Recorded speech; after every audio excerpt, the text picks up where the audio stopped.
மாதா அமிர்தானந்தமயி ஆண்டுக்கு 2 முறை சென்னை வந்து பக்தர்களுக்கு ஆசி வழங்குவது வழக்கம். பொங்கல் பண்டிகையை முன்னிட்டு பக்தர்களை காணும் விதமாக சென்னை விருகம்பாக்கத்தில் உள்ள மடத்திற்கு புதனன்று அமிர்தானந்தமயி வருகை புரிந்தார்.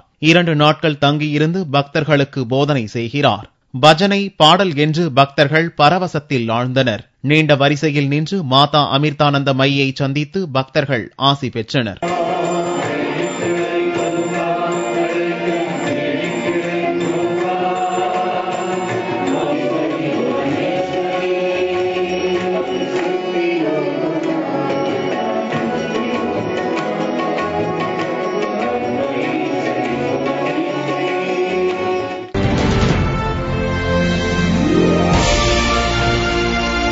சென்னை எத்திராஜ் மகளிர் கல்லூரி மாணவிகள் கல்லூரி வளாகத்தில் பொங்கல் பண்டிகையை கொண்டாடினர். கிராமங்களில் கொண்டாடுவது போன்று பானையில் பொங்கல் வைத்து கரும்பு உள்ளிட்ட பொருட்களை வைத்து படையலிட்டனர். கிராமிய கலை நிகழ்ச்சிகள், பாட்டு, நடனம் என்றும் மாணவிகள் மகிழ்ச்சியில் திளைத்தனர். தினம் தினம் நாகரீக உடைகளில் கல்லூரிக்கு வந்த மாணவிகள் பலர் பொங்கல் விழாவில் கலந்து கொள்வதற்காக தமிழகத்தின் பாரம்பரிய உடையான சேலைகளை உடுத்தி வந்தனர்.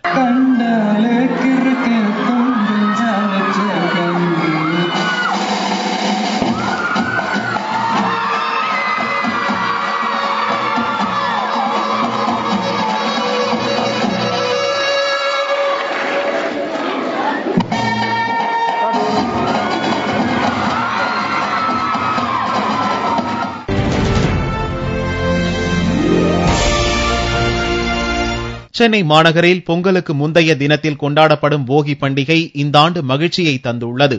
பழையன கழிதலும் புதியன புகுதலும் எனும் பழமொழிக்கேற்ப சென்னையில் புதனன்று கொண்டாடப்பட்ட போகி பண்டிகையில் காற்றில் மாசு கலப்பது கடந்த ஆண்டை விட குறைந்துள்ளதாக மாசு கட்டுப்பாட்டு வாரியம் அறிவித்துள்ளது. அனுமதிக்கப்பட்ட அளவை விட கந்தக டை ஆக்சைடு, ஹைட்ரஜன் ஆக்சைடு குறைந்து காணப்பட்டதாகவும் டயர்கள், பிளாஸ்டிக் பொருட்களை எரிப்பதும் குறைந்திருந்ததாகவும் மாசு கட்டுப்பாட்டு வாரியம் தெரிவித்தது.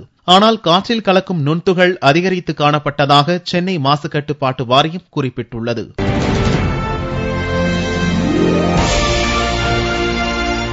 சென்னை வேளச்சேரி சச்சிதானந்த ஆசிரம அரங்கில் நாகசுதா நாட்டிய திருவிழா நடந்தது. இந்நிகழ்ச்சியில் குமரி ஸ்வேதாவின் பரதநாட்டிய நிகழ்ச்சி புதனன்று நடந்தது.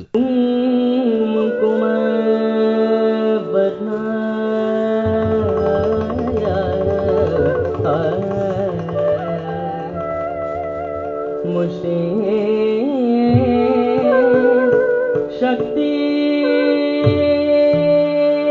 सहिता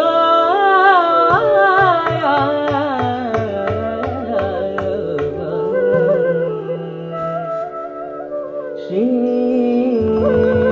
गणपते नमः.